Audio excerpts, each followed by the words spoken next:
स्कंद में बलि और 52 उपाख्यान की चर्चा सुन रहे थे। बलि और 52 उपाख्यान की कथा से हमें क्या शिक्षा मिलती है, ये बात मैंने कल आपको बताई थी। इसके बाद 8वें स्कंद के 24वें अध्याय में मत्स्य अवतार की कथा आती है। उसके बाद भागवत के 9वें स्कंद में 24 अध्याय है और वो 24 अध्याय में वंशों की चर्चा है। सूर्यवंश, चंद्रवंश, अन्नवंश, पूरे के पूरे वंशों की चर्चा दी गई है। और पीछे मैंने कहा था पुराण कहते किसे हैं, सर्ग, प्रतिसर्ग, वंश, वंशान कीर्तन और मनवंतर। सर्ग, सृष्टि कैसे हुई, प्रतिसर्ग, सृष्टि की वृद्धि कैसे हुई, सर्ग, प्रतिसर्ग, वंश, चंद्र वंश और सूर्य वंश का विवरण और वंशान कीर्तन। चंद्र वंश में, सूर्य वंश में कौन से ऐसे प्रतापी राजा पैदा हुए जिन्होंने अच्छे कर्म किए और उनकी चर्चा पुराणों में है। तो उनकी चर्चा सुन करके हम भी अच्छे कर्म करें। जैसे सृष्टि में पहली माँ है कुंती, जिसने भगवान से दुख मांगा। सृष्टि में पहली माँ है सावित्री, जिसने अपने पति को मृत्यु के मुख से निकाला। सृष्टि में पहली माँ है उत्तरा, जिसने भक्त और भगवान दोनों को एक साथ उदर में धारण किया। सृष्टि में पहला बालक है नचिकेता, जो मृत्यु के घर चल के गया। सृष्टि में पहला बालक है ध्रुव, जो मृत्यु के सिर पे पैर रख करके गया। सृष्टि में पहला बालक है प्रहलाद, जिसने खंभे के अंदर से ईश्वर को प्रकट किया। ये कथाएं इसलिए लिखी गई है, इसलिए सुनी जाती हैं, इसलिए करवाई जाती हैं कि इन महापुरुषों के पद चिन्हों पे हम चलें। इन्होंने अच्छे कर्म किए तो इनका नाम, अगर हम भी अच्छे कर्म करेंगे तो मेरा भी नाम। कर्म में अच्छे करो, अच्छी जिंदगानी आपकी, और लोग भी सीखें सबक सुनकर कहानी आपकी। दूसरी शिक्षा ये लें कि जब राम कृष्ण जैसे व्यक्ति इस धराधाम पे नहीं रहे तो हम और आप क्या बने रहेंगे। अगर राम ने शरीर लिया है तो शरीर छोड़ना भी पड़ा है। अगर भगवान कृष्ण ने नर की आकृति ली है तो नर शरीर मिला है तो छोड़ना भी पड़ा है। क्योंकि अगर प्रकृति में आकृति बनेगी तो आकृति में विकृति जरूर आएगी। अगर मिट्टी घड़ा का रूप लेगा तो कभी न कभी तो टूटेगा, और अगर मिट्टी ने घड़े का आकार लिया नहीं तो क्या मिट्टी में कोई विकार आएगा क्या?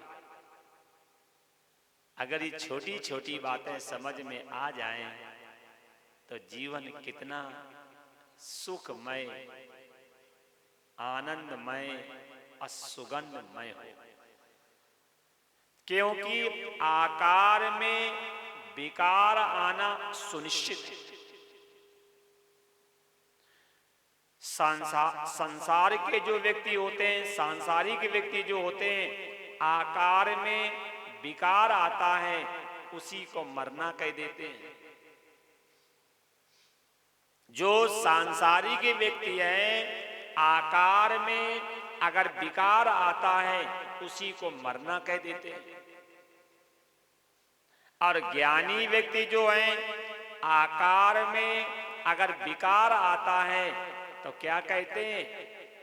जीव ने एक शरीर छोड़ करके दूसरे शरीर में प्रवेश कर लिया। एक कथा और भी शिक्षा लेनी चाहिए वंशों की कथा से। जब हरिश्चंद्र नहीं रहे, राम नहीं रहे, कृष्ण नहीं रहे, कपिल नहीं रहे, हमारे पिता बाबा परबाबा नहीं रहे, तो हम क्या रहेंगे क्या? इस कथा से तीन बातें गांठ बांधनी चाहिए। सदा यहां रहना नहीं, लेकर के को जाना नहीं, और वापस मुझे यहां आना नहीं। ये वंशों की चर्चा सुनने से यही शिक्षा लो, सदा यहां रहना नहीं। जब राम कृष्ण जब सदा यहां नहीं रहे तो हम और आप यहां रहेंगे क्या? जब मेरे पिता बाबा परबाबा यहां नहीं रहे तो हम रहेंगे क्या? सदा यहां रहना नहीं और लेकर के को जाना नहीं। जब राम जी कुछ लेकर के नहीं गए, कृष्ण जी कुछ लेकर के नहीं गए, जब मेरे पिता बाबा परबाबा कुछ लेकर के नहीं गए तो हम लेकर के जाएंगे क्या? सदा यहां रहना नहीं, लेकर के को जाना नहीं, और वापस मुझे यहां आना नहीं। अगर ये तीन बातें हम लोगों के स्मृति में सदैव बनी रहे तो हम कभी भी अनाचार, दुराचार, बेविचार करेंगे नहीं।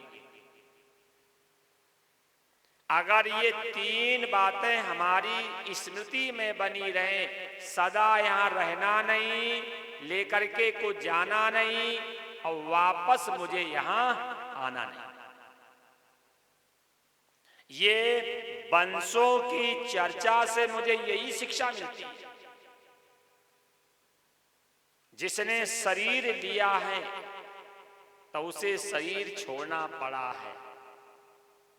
अगर किसी ने आकार लिया है तो आकार में विकार आना सुनिश्चित है।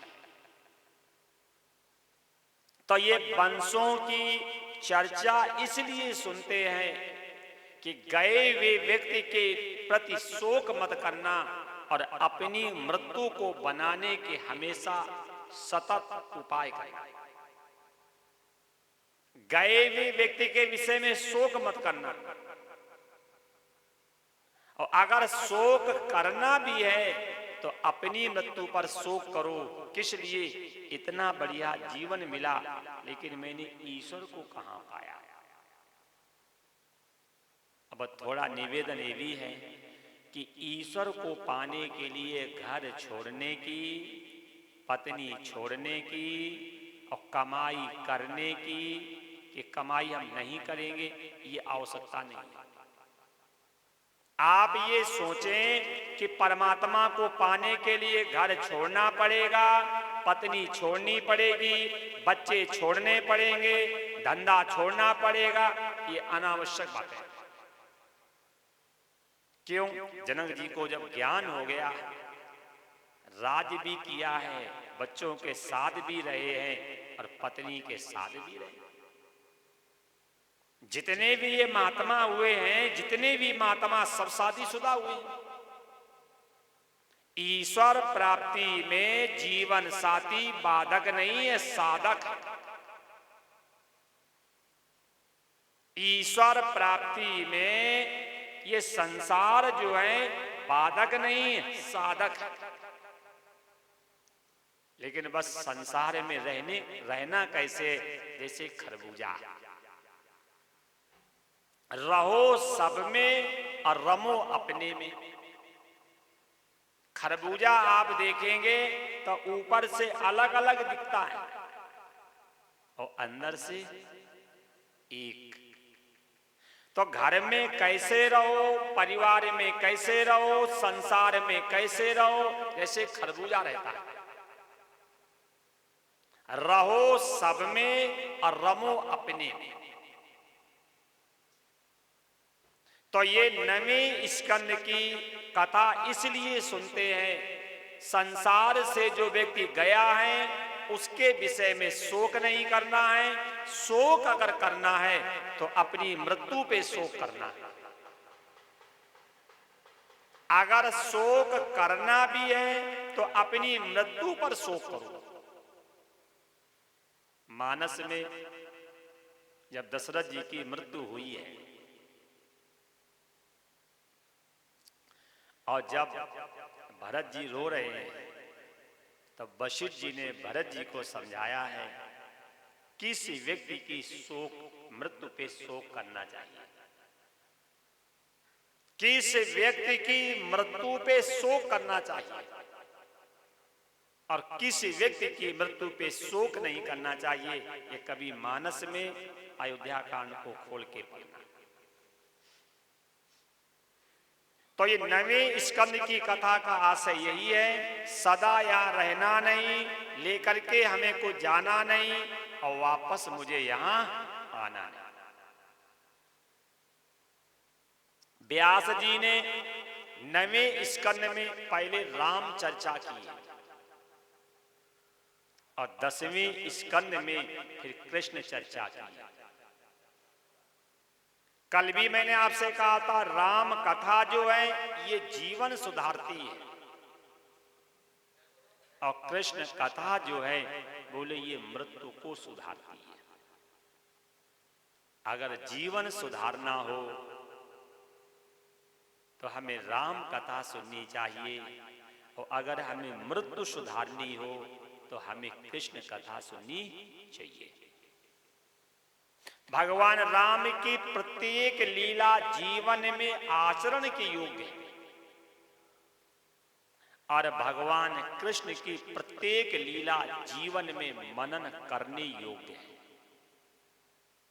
राम जी ने करके दिखाया है और भगवान कृष्ण ने कह के दिखाया है। संत लोग कहते भी हैं गीता योग शास्त्र, उपनिषद संयोग शास्त्र, मानस प्रयोग शास्त्र और भागवत वियोग शास्त्र, ये जीवात्मा और परमात्मा का कैसे वियोग हुआ है इसको एक करना जो है ये भागवत का काम है। कैसे जीव अपने को भूल गया है, जीव को अपने स्वरूप की विस्मृति हो गई है, उसकी स्मृति के लिए भागवत कथा सुननी चाहिए। परीक्षित जी सुखदेव जी से कहते हैं गुरुदेव आपके मुख से कथा सुनकर के मुझे समझ में आ गया कि जन्म और मृत्यु शरीर का विषय है, मान और अपमान बुद्धि का विषय है, सुख और दुख मन का विषय है, सर्दी और गर्मी त्वचा का विषय है, भूख और प्यास प्राणों का विषय है और मैं सबसे असंग हूं। राजा परीक्षित सुखदेव जी से कहते हैं कि आपकी कथा सुनकर के संसार से असंगता आ गई। कथा सुनने का आशय है संसार से असंगता, कथा सुनने का आशय है संसार से वैराग हो, ईश्वर से अनुराग हो। कथा सुनने का आशय है संसार फीका लगने लगे और ईश्वर मीठा लगने लगे। कथा सुनने का आशय है पुरानी मान्यताएं, पुरानी धारणाएं, पुराने अंधविश्वास और पुरानी रूढ़ वार्ता को छोड़ देना ही तो कथा सुनना है। जो पुराने संस्कार पड़े हुए हैं, पुराने जो रूढ़वादताएं पड़ी हुई हैं, इनको छोड़ देना ही तो कथा का उद्देश्य है। लेकिन आज क्या हो रहा है, आज कथाओं से रूढ़वादताएं छुड़वाई नहीं जा रही और थोपी जा रही। आज कथाओं से संसार से विराग नहीं हो रहा, संसार से अनुराग किया जा रहा है। तो ये नवें स्कंद में भगवान राम की चर्चा इसलिए की गई है, पहले हम राम जैसे मर्यादित बने, पहले हम राम जैसे आदर्शवादी बने, पहले हम राम जैसे कर्मठ बने, पहले हम राम जैसे ईमानदार बने, पहले हम राम जैसे पारदर्शी दूरदर्शी बने, पहले हम राम जैसे एक पत्नी व्रता वाले बने, तब हम कृष्ण कथा सुनने के अधिकारी बनेंगे। जब तक हम राम जैसे मर्यादित नहीं हैं, राम जैसे माता पिता गुरु भक्त नहीं हैं, राम जैसे हम एक पत्नी व्रता नहीं है, तब तक हम कृष्ण कथा सुनने के अधिकारी नहीं बनेंगे। क्योंकि कृष्ण कथा भोगियों का विषय नहीं है, कृष्ण कथा योगियों का विषय है। जब तक गोपी भाव, गो माने होता इंद्री, अपी माने होता संयम, जब तक गोपी भाव नहीं आएगा तब तक कृष्ण कथा समझ में आने वाली नहीं। तो नवें स्कंद में पहले भगवान राम की चर्चा की गई है, फिर 10वें स्कंद में भगवान कृष्ण की चर्चा की गई। तो आज हम लोग भगवान कृष्ण की ही चर्चा सुनेंगे कि इस पृथ्वी पे ईश्वर का अवतरण, आगमन, प्राकट होता क्यों? इस पृथ्वी पे ईश्वर का आगमन क्यों होता है, अवतार क्यों होता है, प्राकट क्यों होता है, उसका कारण समझो। मानस में भी ये बात कही है, विप्रधेन शूर शांत हित। गीता में भी भगवान कहते हैं, यदा यदा ये धर्मस्य ग्लानिर्भवत भारत, कि पृथ्वी पे आगमन क्यों होता है, परित्राणाय साधूनाम विनाशाय च दुष्कृताम। इस पृथ्वी पे ईश्वर का आगमन क्यों होता है, धर्म की स्थापना के लिए, अधर्म के विनाश के लिए, संतों की रक्षा के लिए और कुसंतों के दमन के लिए। तो कथा आती है, एक मथुरा के राजा थे उग्रसेन, एक मथुरा के राजा थे उग्रसेन, और उग्रसेन का ही एक नाम है अग्रसेन। अग्र माने होता आगे और सेन माने होता सेना, उग्र माने होता तेज, उग्रसेन और सेन माने सेना। जो सेना के आगे शत्रुओं के मान को नष्ट करने के लिए हमेशा तत्पर रहता हो, उसी का नाम उग्रसेन। मथुरा के राजा थे उग्रसेन। उनकी एक पत्नी थी, उसका नाम था पद्मावती। पद्मावती बहुत सुंदर थी, इतनी सुंदर थी कि पद्मावती कभी भी अपने पति, अपने स्वामी का सम्मान नहीं करती थी। और ये बात देखो अपने ग्रंथों में भी कही गई है कि 4 व्यक्ति जो हैं बोले दुश्मन होते हैं, ऋणी, कर्ता, पिता शत्रु, माता च व्यभिचारिणी, भार्या रूपति शत्रु, पुत्र शत्रु अपंडिता। ऋणी, कर्ता, पिता शत्रु। ऋण कर करके अगर पिता मर जाए और पुत्र को चुकाना पड़े तो ऐसा पिता शत्रु है। ऋणी, कर्ता, पिता शत्रु, माता च व्यभिचारिणी। अगर मां का आचरण सही नहीं है तो पुत्र के लिए शत्रु है। ऋणी कर्ता पिता शत्रु, माता चा व्यभिचारिणी भार्या रूपवती शत्रु। अगर पत्नी ज्यादा सुंदर है तो कहते वो भी शत्रु है। अपुत्र शत्रु अपंडिता, अपुत्र अगर मूर्ख है तो कहते वो भी शत्रु है। पद्मावती की सुंदरता ऐसी थी कि वो अपने पति का कभी सम्मान इज्जत नहीं करती थी। जो मर्जी खाना, जो मर्जी पीना, जहां मर्जी वहां घूमने जाना। एक दिन पद्मावती किसी अरण्य, किसी जंगल में अकेली घूम रही थी। कोई एक गोविंद नाम का राक्षस, उसने पद्मावती को देखा, उसके मन में विकार आया। उसने उग्रसेन का रूप बनाया और उग्रसेन का रूप बना करके पद्मावती के साथ विहार किया। समय बीता, पद्मावती के पुत्र पैदा हुआ। आज जब पद्मावती के पुत्र पैदा हुआ तो उसी समय मथुरा में अशांति बढ़ी। मथुरा में अशांति कैसे बढ़ी? गौएं जो हैं रमाने लगी,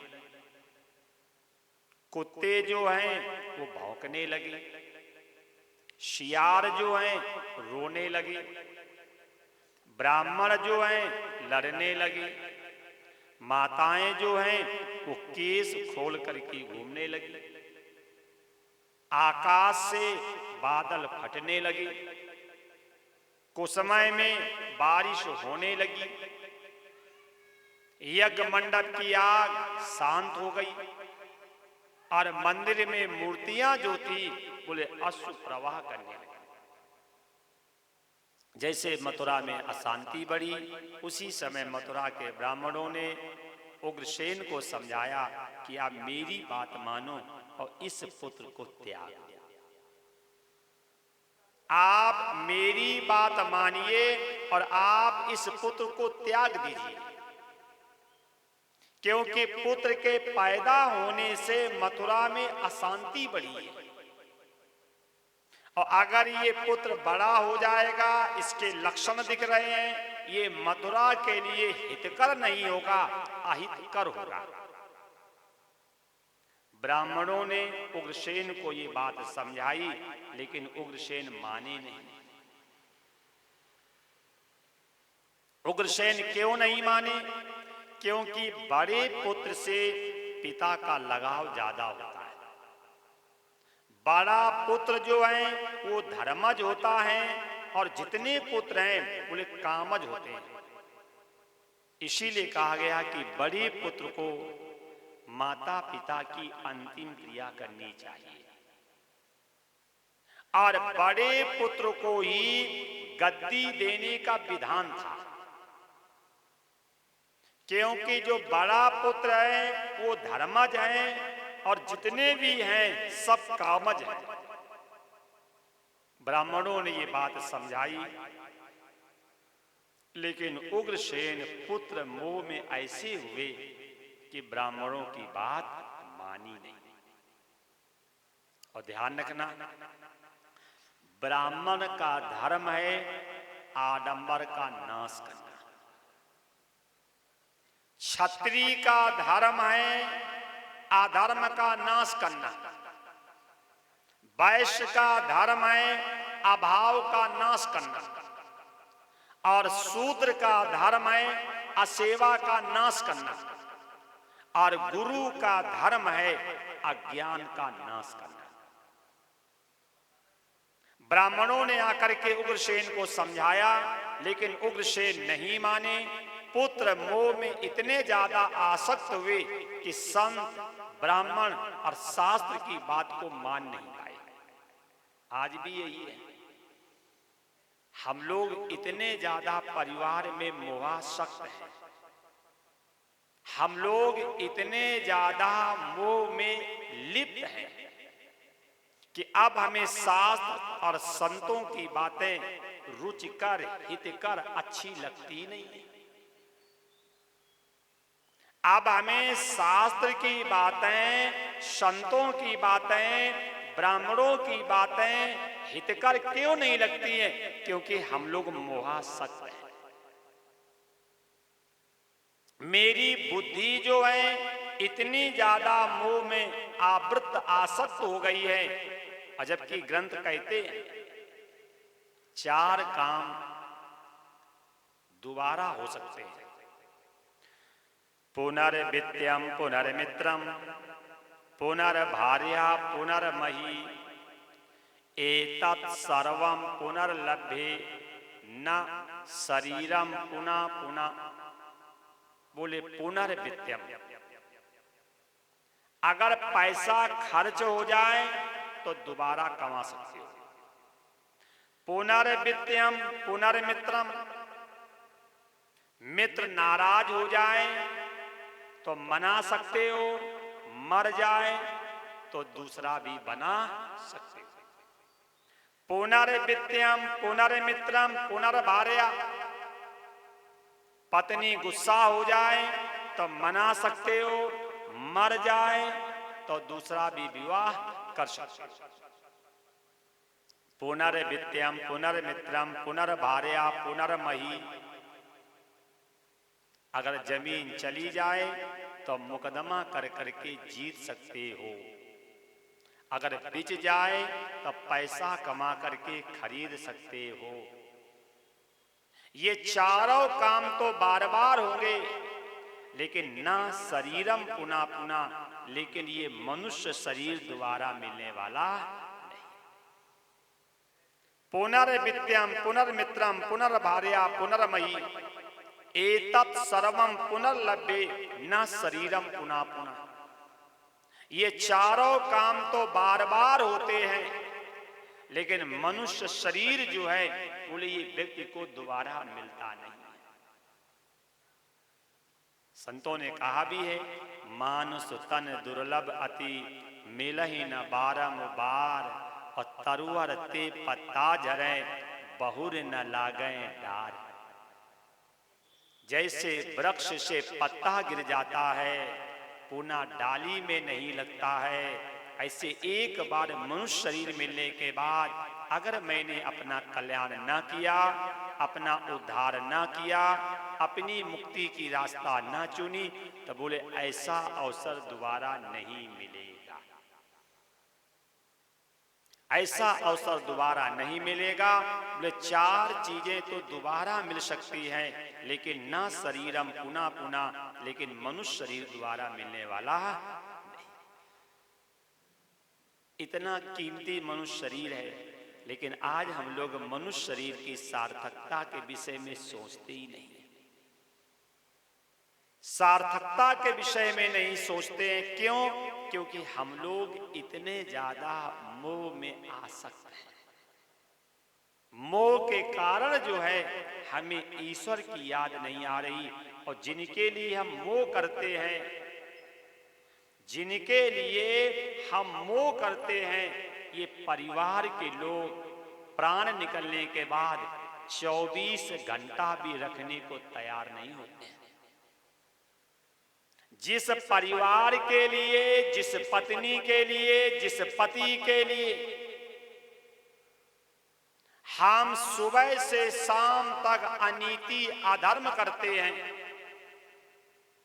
लेकिन शरीर से प्राण निकलने के बाद यही परिवार के लोग 24 घंटे रखने को तैयार नहीं होते। जानते हम भी हैं, जानते आप भी हैं, लेकिन मानते तो नहीं हैं, जानते आप भी हैं, जानते हम भी हैं। किस लिए? दूसरों को समझाने के लिए। और जब जीवन में मुसीबत आवे तो उस समय क्या सुधरते हैं क्या? देख लीजिए, राजा इतने मोहासक्त थे कि ब्राह्मणों की बात, संतों की बात, शास्त्र की बात नहीं मानी। और ये मैं आपसे भी कह रहा हूं, अगर कोई लक्षण अशुभ घटने लगे तो किसी विद्वान, किसी समझदार व्यक्ति के पास जाना और जा करके अपने लक्षणों को बताना। और विद्वान वही होगा, आपको भ्रमित नहीं करेगा, आपको टेंशन भी नहीं देगा, आपको परेशान भी नहीं करेगा, बिल्कुल सीधे सहज आपको उस दुख से छुटकारा का उपाय बता देगा। ये परेशान तो वो करते हैं जो स्वयं भटके हुए हैं।